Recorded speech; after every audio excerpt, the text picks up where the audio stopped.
Hello everyone, welcome to today's video. स्वागत है आप सभी का आज के वीडियो में। आशा करते हैं आप सब बहुत अच्छे होंगे। तो दोस्तों, हम यहाँ पे पढ़ रहे हैं इंडियन पॉलिटी के प्रैक्टिस सेशन क्वेश्चन। इससे पहले हमने इंडियन पॉलिटी को भी पढ़ा है, तो अगर आपने उस वीडियो को नहीं देखा है तो पूरा चैनल पे प्लेलिस्ट है, आप बेसिक से वहाँ पे देख सकते हैं। सारे टॉपिक हमने कवर किए हैं और जो टॉपिक हमने वहाँ पे कवर नहीं किए थे उनको हम यहाँ पे क्वेश्चन की हेल्प से पढ़ेंगे, ठीक है ना। तो इससे पहले हमारी 2 क्लास कंप्लीट हो चुकी हैं, आज हमारी नेक्स्ट क्लास है। और जो पिछली क्लास थी उसमें हमारा एक क्वेश्चन था जिसको हम डिस्कस कर रहे थे, तो बीच में जो है वो फ़ोन का कैमरा बंद हो गया और मुझे पता ही नहीं चला, ठीक है ना। तो इसलिए फिर वो अधूरी क्लास रही, इसलिए हमने उस क्वेश्चन को दोबारा से लिया हुआ है। आप वहाँ से कंटिन्यू कर सकते हैं। तो चलिए स्टार्ट करते हैं। अब हमारा पहला क्वेश्चन होता है, यही हमारा क्वेश्चन था जो कल रह गया था। क्वेश्चन कहता है, Who was the chairman of Constituent Assembly? Constituent assembly के चेयरमैन कौन है? Doctor B.R. Ambedkar, doctor Rajendra Prasad, Jawaharlal Nehru या फिर वल्लभ भाई पटेल। तो इसका सही आंसर क्या हो जाएगा? तो इसका करेक्ट आंसर होता है doctor B.R. Ambedkar. Doctor B.R. Ambedkar जो है वो कॉन्स्टिट्यूएंट असेंबली के हेड रहे, चेयरमैन रहे, ठीक है। तो ये चीज आपको ध्यान में रखनी है।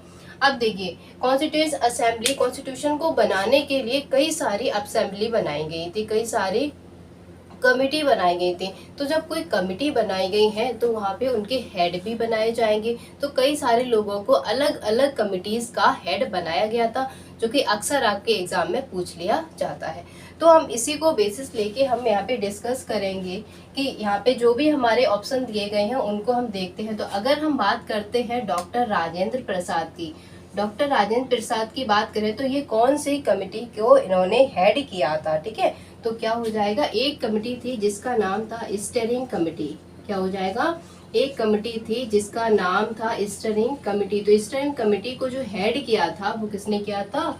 डॉक्टर राजेंद्र प्रसाद जी ने किया था। और ये भी हम सब जानते हैं ये कौन थे? हमारे भारत के पहले प्रेसिडेंट थे। क्या हो जाएगा, भारत के पहले प्रेसिडेंट थे, इंडिया के फर्स्ट प्रेसिडेंट थे, ठीक है ना। अब हम बात करें, एक और बात ध्यान रखनी है, सबसे ज्यादा टेन्योर कौन से प्रेसिडेंट का रहा है? तो सबसे ज्यादा टेन्योर, लॉन्गेस्ट टेन्योर जो रहा है वो इन्हीं का रहा है, ठीक है। लॉन्गेस्ट टेन्योर जो रहा है वो इन्हीं का रहा है, डॉक्टर राजेंद्र प्रसाद जी का, ठीक है। तो ध्यान में रखना है, स्टीयरिंग कमेटी के ये हेड थे। और अगली हमारी कमेटी आती है जिसका नाम है ड्राफ्टिंग कमेटी, ठीक है। ड्राफ्टिंग कमेटी, एक कॉन्स्टिट्यूशन को ड्राफ्ट करने के लिए एक ड्राफ्टिंग कमेटी बनाई गई और उस कमेटी के जो हेड बनाए गए वो बनाए गए डॉक्टर राजेंद्र प्रसाद जी, ठीक है। तो ड्राफ्टिंग कमेटी बनाई गई, ठीक है ना।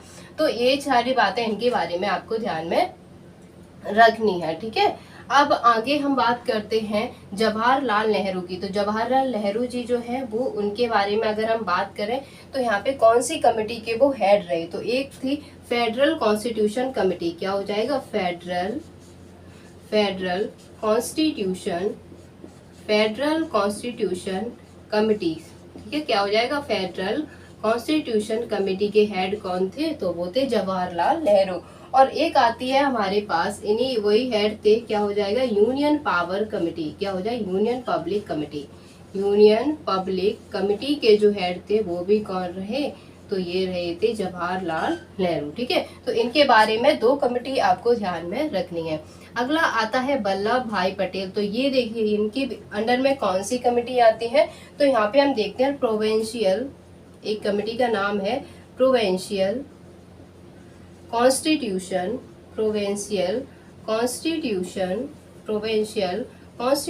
कमेटी, ठीक है। तो प्रोविंशियल कॉन्स्टिट्यूशन कमेटी के हेड कौन रहे? सरदार वल्लभ भाई पटेल, ठीक है। तो ये बात जो है आपको ध्यान में रखनी है। तो ये सारी चीजें आपको ध्यान में रखनी है। आंसर हमारा क्या हुआ था? Doctor B.R. अम्बेडकर, राजेंद्र प्रसाद जी हमारे पहले प्रेसिडेंट रहे। उसके बाद सबसे ज्यादा टेन्योर कौन से प्रेसिडेंट का रहा? तो इन्हीं का रहा। इन्होंने 2 कमेटी को हेड किया था, इसका नाम है, एक स्टीयरिंग कमेटी थी और एक थी ड्राफ्टिंग कमेटी। नेक्स्ट हो जाएगा हमारे जवाहरलाल नेहरू जी ने कौन सी कमेटी को हेड किया? तो ये था federal constitution committee and union public committee. और प्रोविंशियल कॉन्स्टिट्यूशन कमेटी के हेड कौन रहे, तो वो रहे वल्लभ भाई पटेल। ठीक है ना, तो ये सारे एक्स्ट्रा पॉइंट जो है वो आपको ध्यान में रखने हैं। ठीक है ना, आशा करते हैं आपको क्लियर हो गया होगा यहाँ तक का क्वेश्चन। तो अब हम नेक्स्ट क्वेश्चन को डिस्कस करने वाले हैं। अगला क्वेश्चन हमारा कहता है कि in Indian constitution the method of election of president is taken from. तो हमने देखिए लास्ट क्लास में हमने डिस्कस किया था कि जो प्रेसिडेंट होते हैं उनकी पोस्ट कहाँ से ली गई है, प्रेसिडेंट का इम्पीचमेंट प्रोसेस कहाँ से लिया गया है, और उनका जो इलेक्शन प्रोसेस होता है उसको आज के वीडियो में हम डिस्कस करेंगे। ठीक है ना, तो यहाँ पे पूछा गया है कि इलेक्शन मेथड प्रेसिडेंट का कौन सी कंट्री से लिया गया है। तो हम सब जानते हैं करेक्ट आंसर क्या हो जाएगा, आयरलैंड से जो है वो प्रेसिडेंट का इलेक्शन मेथड लिया गया है। और कुछ बातें अगर हमें ध्यान में आए तो प्रेसिडेंट जो है कौन से आर्टिकल में दिए गए हैं, तो आर्टिकल बात करता है, आर्टिकल 52 जो है वो प्रेसिडेंट के लिए बात करता है। अगली बात करते हैं कि प्रेसिडेंट जो है इनकी पोस्ट कहाँ से ली गई थी, तो पोस्ट कहाँ से ली गई थी, यूएसए से ली गई थी। इनका इम्पीचमेंट प्रोसेस, ठीक है, इम्पीचमेंट प्रोसेस कहाँ से लिया गया था, तो इम्पीचमेंट प्रोसेस का मतलब होता है इनको पोस्ट से हटाने का जो प्रोसेस है, क्या प्रोसेस होगा, वो कहाँ से लिया गया था, वो भी यूएसए से लिया गया था। ठीक है ना, तो ये सारी चीजें आपको ध्यान में रखनी है। अब हम एक इम्पॉर्टेंट टॉपिक के बारे में बात करते हैं, जैसे आयरलैंड। तो आयरलैंड से जैसा कि अभी हमने पढ़ा कि मेथड लिया गया है प्रेसिडेंट का, इलेक्शन मेथड लिया गया है, और क्या क्या लिया गया है, तो हम पढ़ते हैं डीपीएसपी, क्या हो जाएगा, directive principle of state policy, DPSP के बारे में पढ़ते हैं। तो वो कहाँ से लिए गए हैं, आयरलैंड से लिए गए हैं। ठीक है, नेक्स्ट आता है, नेक्स्ट एक और बात हम पढ़ते हैं, system of nomination. System of nomination, nomination जो प्रोसेस ली गई है क्या हो जाएगा, सिस्टम ऑफ नॉमिनेशन। नॉमिनेशन क्या होता है, राज्यसभा में राष्ट्रपति के द्वारा 12 लोगों को नॉमिनेट किया जाता है, वही सिस्टम होता है सिस्टम ऑफ नॉमिनेशन। ठीक है, तो नॉमिनेशन प्रोसेस कहाँ पे होती है, तो कौन से सदन में होती है, तो ये होती है राज्यसभा में। कहाँ हो जाएगी, राज्यसभा में होती है। किसके द्वारा होती है, कौन नॉमिनेट करते हैं, तो प्रेसिडेंट के द्वारा नॉमिनेट किया जाता है। किनको नॉमिनेट किया जाता है, तो ये उन लोगों को नॉमिनेट किया जाता है जो अपने फील्ड में कुछ बेहतर कर चुके हैं, कुछ अच्छा कर चुके हैं, जिनको एक्सपीरियंस ज़्यादा है, जिनको नॉलेज ज़्यादा है। जैसे कोई आर्ट में कुछ किया है, या फिर किसी ने इकोनॉमिक्स में कुछ किया है, या फिर किसी ने म्यूजिक में कुछ किया है, तो कोई अपने फील्ड में कितना अच्छा बेहतर कर चुका है, उन लोगों को जो है वो राष्ट्रपति जी के द्वारा नॉमिनेट किया जाता है राज्यसभा में। ठीक है ना, तो ये ध्यान में रखना है, कितने लोगों को नॉमिनेट किया जाता है, राष्ट्रपति जी कितने लोगों को राज्यसभा में नॉमिनेट करते हैं, तो टोटल संख्या होती है 12। कई बार पूछा गया है कितने लोगों को करते हैं, तो वो 12 लोगों को करते हैं। ठीक है ना, अब हम बात करते हैं ऑस्ट्रेलिया के बारे में कि ऑस्ट्रेलिया के कॉन्स्टिट्यूशन से क्या क्या लिया गया है भारत के संविधान के लिए। तो एक हमारा पॉइंट आता है language of preamble. Language of preamble, preamble में क्या लैंग्वेज होगी, प्रीएम्बल की क्या लैंग्वेज होगी, वो सारी प्रोसेस जो है वो ऑस्ट्रेलिया से ली गई है। अगली बात करें तो और क्या लिया गया ऑस्ट्रेलिया से, तो कॉन्करेंट लिस्ट, क्या हो जाएगा, कॉन्करेंट लिस्ट जो है ये भी कहाँ से ली गई है, ऑस्ट्रेलिया से ली गई है। एक आता है हमारे पास जॉइंट सेशन। जॉइंट सेशन कहाँ से लिया गया है, तो ये भी ऑस्ट्रेलिया से लिया गया है। जॉइंट सेशन के बारे में आपको ध्यान में रखना है कि जब कोई ऐसा केस बनता है जहाँ पे राज्यसभा और लोकसभा जो है किसी भी मत पर, मतलब ऐसा होता है कि कोई भी अगर बिल आया है तो वहाँ पे राज्यसभा और लोकसभा जो है उसमें से कोई एक सदन जो है वो अपना मत देता है, और दूसरा सदन अगर उस पर सहमत नहीं होता है तो उस केस में जो है वो जॉइंट सेशन का कार्यक्रम होता है। ठीक है, इतना समझ लीजिएगा आप। और यहाँ पे देखिए जॉइंट सेशन बुलाते कौन है, किसके द्वारा बुलाई जाती है, जॉइंट सेशन को किसके द्वारा बुलाया जाता है, तो ध्यान में रखना है, कई बार पूछा गया है, प्रेसिडेंट साहब के द्वारा, प्रेसिडेंट के द्वारा इस जॉइंट सेशन को बुलाया जाता है। अब एक और पॉइंट आता है कि जॉइंट सेशन को हेड कौन करता है, कौन इसको देखते हैं, तो जो लोकसभा स्पीकर होते हैं, क्या हो जाएगा, लोकसभा स्पीकर जो होते हैं वो क्या करते हैं, जॉइंट सेशन को क्या करते हैं, हेड करते हैं, ठीक है ना। तो ये बात भी आपको अपने दिमाग में रखनी है, जो कई सारे क्वेश्चन अभी आपसे पूछे जा चुके हैं, ठीक है। तो यहाँ पे ध्यान में रखना है आपको, कंकरेंट लिस्ट भी आपको ध्यान में रखनी है।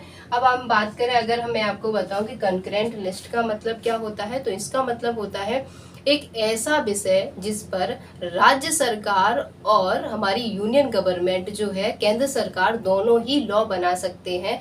ऐसे सब्जेक्ट को जो है वो कंकरेंट लिस्ट में रखा गया है। बेसिकली यहाँ पे हम 3 लिस्ट पढ़ते हैं। लिस्ट कितनी पढ़ते हैं, यहाँ पे हम 3 लिस्ट पढ़ते हैं। कौन कौन सी, एक होती है हमारे पास यूनियन लिस्ट पढ़ते हैं, और दूसरी हम पढ़ते हैं स्टेट लिस्ट, और थर्ड तो आप देख ही रहे हैं, थर्ड पढ़ते हैं कॉन्करेंट लिस्ट, ठीक है। तो कुछ ऐसे सब्जेक्ट जो होते हैं जिस पर सिर्फ और सिर्फ स्टेट ही लॉ बना सकता है, तो वो वाले जो सब्जेक्ट है वो स्टेट लिस्ट में आते हैं।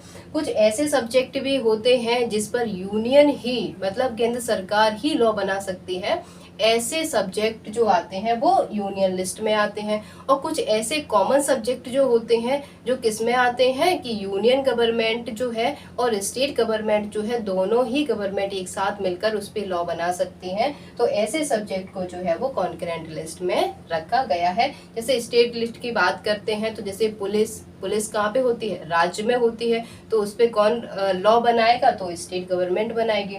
बात करें अगर हम यूनियन की, यूनियन में क्या आता है, आर्मी आती है, तो आर्मी अभी आपने स्टेट में तो नहीं देखी होगी इन नॉर्मल केस, ठीक है ना। तो उस पे लॉ कौन बनाएगा, तो केंद्र सरकार जो है वो लॉ बनाती है, यूनियन लॉ बनाती है।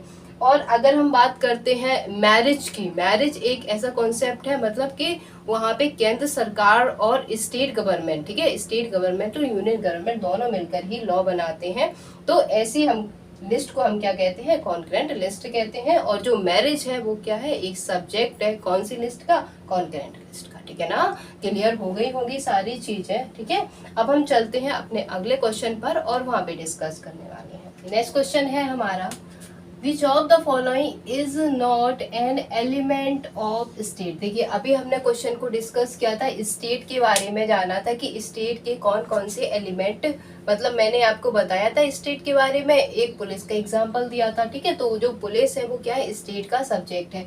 तो यहाँ पे पूछा गया है which of the following is not element of state. Element of state मतलब कि स्टेट का सब्जेक्ट जो है वो नहीं है, ठीक है। तो क्या नहीं है, पॉपुलेशन, लैंड, आर्मी या गवर्नेंस, ठीक है। तो पॉपुलेशन आप देखते हैं स्टेट में ही आता है, लैंड जो आता है ये भी स्टेट का ही टॉपिक आता है, और गवर्नेंस जो है ये भी स्टेट का टॉपिक है। अब आर्मी मैंने आपको एग्जांपल दिया था कि यूनियन का टॉपिक है, ठीक है, यूनियन का सब्जेक्ट है। तो हमारा करेक्ट आंसर क्या हो जाएगा, आर्मी जो है यहाँ पे हमारा करेक्ट आंसर हो जाएगा, ठीक है ना। तो सही आंसर क्या हो जाएगा हमारा, आर्मी सही आंसर हो जाएगा। अब हम बात यहाँ पे करते हैं कि कौन कौन से हमारे स्टेट लिस्ट में आते हैं, कौन कौन से हमारे ऐसे सब्जेक्ट हैं जो यूनियन लिस्ट में आते हैं। कुछ थोड़े से टॉपिक हम यहाँ पे देखते हैं, ठीक है। तो अगर हम बात करें यहाँ पे स्टेट की, ध्यान से देखिएगा, अगर हम बात करते हैं स्टेट की तो कौन कौन से टॉपिक हैं जो स्टेट में आते हैं। तो जैसा कि अभी हमने देखा था, जैसे कि हाई कोर्ट, हाई कोर्ट कहाँ होता है, स्टेट में होता है। सुप्रीम कोर्ट कहाँ होता है, सेंटर में होता है, ठीक है। हाई कोर्ट आता है, पुलिस आती है, पुलिस हमने देखी थी, हाई कोर्ट, पुलिस। अगला होता है हमारे पास लैंड, अभी हमने ऑप्शन में पढ़ा था, लैंड जो होता है, जमीन जो होती है वो आती है हमारी स्टेट के सब्जेक्ट में आती है। नेक्स्ट होता है हमारे पास इरिगेशन, क्या हो जाएगा, इरिगेशन जिसको सिंचाई बोलते हैं, ठीक है। तो क्या हो जाएगा, इरिगेशन जो आता है ये भी हमारे पास जो है स्टेट का सब्जेक्ट आता है। नेक्स्ट आता है हमारे पास गैस, इलेक्ट्रिसिटी, क्या हो जाए, गैस, इलेक्ट्रिसिटी। ये सारे सब्जेक्ट जो है वो हमारे किसके हैं, स्टेट के हैं। इन सब्जेक्ट पर जो है कानून बनाना हो, कोई एक्ट बनाना हो, जो भी बनाना हो वो स्टेट लिस्ट ही, सॉरी स्टेट गवर्नमेंट ही क्या करेगी, बनाएगी। टैक्स की बात हो, ठीक है, टैक्स कई बार पूछा गया है, टैक्स किसका सब्जेक्ट है, तो ये आता है स्टेट लिस्ट में। एक होता है हमारे पास इंटरटेनमेंट, क्या हो जाए, इंटरटेनमेंट, ठीक है। इंटरटेनमेंट जो है ये भी हमारे पास किस में आ जाता है, तो ये हमारे पास इंटरटेनमेंट जो है वो आ जाता है स्टेट लिस्ट में। तो ये सारे टॉपिक जो है वो सब्जेक्ट जो है वो आपको ध्यान में रखने हैं। कई बार आपका ये जो टैक्स है और इंटरटेनमेंट आपका पूछा गया है, ठीक है। अब हम थोड़ी सी बात कर लेते हैं यूनियन लिस्ट के बारे में, ठीक है। याद नहीं है तो आप याद कर लीजिएगा इनको, ठीक है। तो यूनियन लिस्ट के बारे में अगर हम बात करते हैं तो यूनियन में क्या आता है, डिफेंस आता है, ठीक है। डिफेंस जो है वो कहाँ पे आता है, यूनियन लिस्ट का सब्जेक्ट है। नेक्स्ट आता है हमारे पास कम्युनिकेशन, क्या हो जाएगा, कम्युनिकेशन, क्या हो जाएगा यहाँ पे, कम्युनिकेशन। कम्युनिकेशन जो एक सब्जेक्ट है, इस पर लॉ कौन बनाएगा, सिर्फ और सिर्फ यूनियन लिस्ट इस पर लॉ बनाएगी। नेक्स्ट आता है हमारे पास वॉर, कहीं पर आक्रमण हो जाता है। नेक्स्ट आता है हमारे पास पीस, ठीक है, शांति जो है, किस पूरे देश के लिए ही तो शांति चाहिए कि नहीं चाहिए, है ना। तो यहाँ किसका सब्जेक्ट बन जाता है, ये यूनियन का सब्जेक्ट बन जाता है। नेक्स्ट आता है हमारे पास रेलवे, रेलवेज, पोर्ट, जो भी पोर्ट आते हैं ये भी किसके सब्जेक्ट हैं, यूनियन के सब्जेक्ट हैं। शिपिंग, क्या हो जाएगा यहाँ पे, शिपिंग जो है ये भी किसका सब्जेक्ट बन जाता है, ये भी हमारा यूनियन का सब्जेक्ट बन जाता है। तो ये जो है ये टॉपिक आपको ध्यान में रखने हैं, ये सब्जेक्ट आपको ध्यान में रखने हैं। अब हम कुछ यहाँ पे बात करके देखते हैं, हम कुछ बात करते हैं यहाँ पे कॉन्करेंट लिस्ट की, ठीक है ना। कॉन्करेंट लिस्ट के भी हमें आपको कुछ सब्जेक्ट बता दी हूँ जो आपको ध्यान में रखने हैं, ठीक है। तो यहाँ पे आता है हमारे पास कॉन्करेंट लिस्ट, कॉन्करेंट लिस्ट, ठीक है। देखिए क्या आ जाएगा, एजुकेशन, एजुकेशन, मैरिज, ठीक है, शादी जो होती है, शादी के टॉपिक पर क्या होगा, सभी जो सब्जेक्ट है, मैरिज क्या है, एक सब्जेक्ट है, उस पर लॉ कौन बनाएगा, तो वो बनाएगी कॉन्करेंट लिस्ट, मतलब स्टेट और यूनियन गवर्नमेंट दोनों मिलकर बनाएगी। नेक्स्ट आता है हमारे पास डिवोर्स, क्या हो जाएगा, डिवोर्स। अगला आते हैं हमारे पास वन, ठीक है, जिनको क्या कहते हैं, फॉरेस्ट, फॉरेस्ट जो आता है किस लिस्ट में आएगा, कॉन्करेंट लिस्ट में आएगा। फैक्ट्री, क्या हो जाएगा, फैक्ट्री जो आती है वो किस में आती है, तो वो भी आएगी हमारे पास कॉन्करेंट लिस्ट में आएगी, ठीक है। तो ये चीज जो है वो आपको ध्यान में रखनी है। तो सारे सब्जेक्ट मैंने बता दिए हैं, मतलब सारे तो नहीं बताए हैं पर खैर कुछ रह गए हैं, आप इनको ध्यान रखिएगा। आगे के वीडियो में हम जैसे जैसे क्वेश्चन को डिस्कस करेंगे, बाकी की भी चीजें मैं आपको बताती चली जाऊंगी, ठीक है ना। तो चलिए अब हम बात करते हैं अपने अगले क्वेश्चन की, और नेक्स्ट क्वेश्चन को अगर हम बात करें तो ये कह रहा है the mind and ideals of framer of constitution are reflected in, ठीक है। इसका मतलब क्या हुआ कि जिन लोगों के द्वारा संविधान को डिजाइन किया गया, जिन लोगों के द्वारा संविधान को फ्रेम किया गया, उनके दिमाग में वो कुछ तो चीजें रही होंगी जो सोचकर उन्होंने कॉन्स्टिट्यूशन को फ्रेम किया, ठीक है। तो उनके जो आइडियाज हैं, उनकी जो सोच है, या फिर उनके जो आइडियाज हैं जो उस टाइम पे सोचा गया होगा कि हमारे भारत का संविधान इस तरीके का होना चाहिए, लोगों को फंडामेंटल राइट मिलने चाहिए, डीपीएसपी जैसी चीजें, या फिर इलेक्शन होने चाहिए, पंचायतें बननी चाहिए, ठीक है। तो ये सारी चीजें क्या है, किसी व्यक्ति के माइंड के आइडियाज ही तो है। तो वही पूछा गया है कि जो फ्रेमर है, जिनके द्वारा फ्रेम किया गया है कॉन्स्टिट्यूशन, तो उनके आइडिया जो है वो कहाँ पे रिफ्लेक्ट करते हैं, कहाँ पे हमें नजर आते हैं उन लोगों के आइडिया। तो करेक्ट आंसर हमारा क्या हो जाएगा, वो प्रिएम्बल है, जिसमें हमें नजर आते हैं क्या, जो फ्रेमर थे उनके आइडियाज और उनका माइंड में क्या चीजें चल रही थी, वो चीजें हमें नजर आती हैं किसमें, प्रिएम्बल में। तो करेक्ट आंसर हमारा क्या हो जाएगा, प्रिएम्बल करेक्ट आंसर हो जाएगा, प्रस्तावना यहाँ पे सही आंसर हो जाएगा, ठीक है ना। तो ये चीज आपको ध्यान में रखनी है। अगर हम यहाँ पे बात करते हैं डीपीएसपी की, directive principle of state policy, तो कौन से आर्टिकल में बात करता है, तो यहाँ पे अगर हम बात करें तो ये आता है पार्ट 4, पार्ट 4 में बात करता है डीपीएसपी। है कहाँ से कहाँ तक, आर्टिकल कौन सा दिया गया है डीपीएसपी के लिए, तो आर्टिकल हम सब जानते हैं कौन सा है, आर्टिकल 36 से लेके 51 तक दिए गए हैं। कहाँ से कहाँ तक, 36 से लेके 51 तक दिए गए हैं। डीपीएसपी कौन से देश के संविधान से लिए गए हैं, तो यहाँ पे आ जाता है हमारा आयरलैंड, क्या आ जाता है, यहाँ पे आ जाता है हमारा आयरलैंड से जो है वो डीपीएसपी। बारे में ये चीज भी आपको ध्यान रखनी है। अगर हम बात करें फंडामेंटल राइट की, तो कौन से पार्ट में फंडामेंटल राइट है, पार्ट 3 में है, ये आपको ध्यान रखना है। टोटल कितने फंडामेंटल राइट है एट प्रेजेंट, अभी कितने हैं, अभी कितने हैं, तो अभी कितने हैं 6 फंडामेंटल राइट है। मूल संविधान में कितने थे, मूल संविधान में फंडामेंटल राइट कितने थे, तो वो कितने थे 7 थे। ठीक है, तो ये चीज भी ध्यान रखनी है। कौन से आर्टिकल में कहाँ से कहाँ तक दिए गए हैं, तो 12 से 35 तक जो है आर्टिकल 12 से 35 तक फंडामेंटल राइट के बारे में बात की गई है। ठीक है ना। उसके बाद आती है फंडामेंटल ड्यूटी। इसके लिए पार्ट कौन सा दिया गया फंडामेंटल ड्यूटीज के लिए, तो 4A में हमें फंडामेंटल ड्यूटीज देखने को मिलती हैं। अगर यहीं पे बात करते हैं आर्टिकल कौन सा दिया गया है, तो 51A में बात की जाती है फंडामेंटल ड्यूटीज की। जैसे फंडामेंटल राइट जो है वो 36 से लेके 51 तक दिए गए हैं। फंडामेंटल डीपीएसपी के बाद ही रखी गई है क्या फंडामेंटल ड्यूटीज, तो ये 51 तक है। उसके बाद 51A में जो है वो फंडामेंटल ड्यूटीज है। जैसे ये 4 में है और डीपीएसपी 4 में है, तो ये क्या हो जाएगा 4A में है। ठीक है ना। तो ये चीजें जो है वो आपको यहाँ पे ध्यान में रखनी है। ठीक है। सो स्टूडेंट, आज के लिए हमारा इतना ही था। आशा करते हैं आप सबको समझ में आया होगा। कोई भी प्रॉब्लम है तो प्लीज हमें कमेंट सेक्शन में जरूर बताएं। Thank you.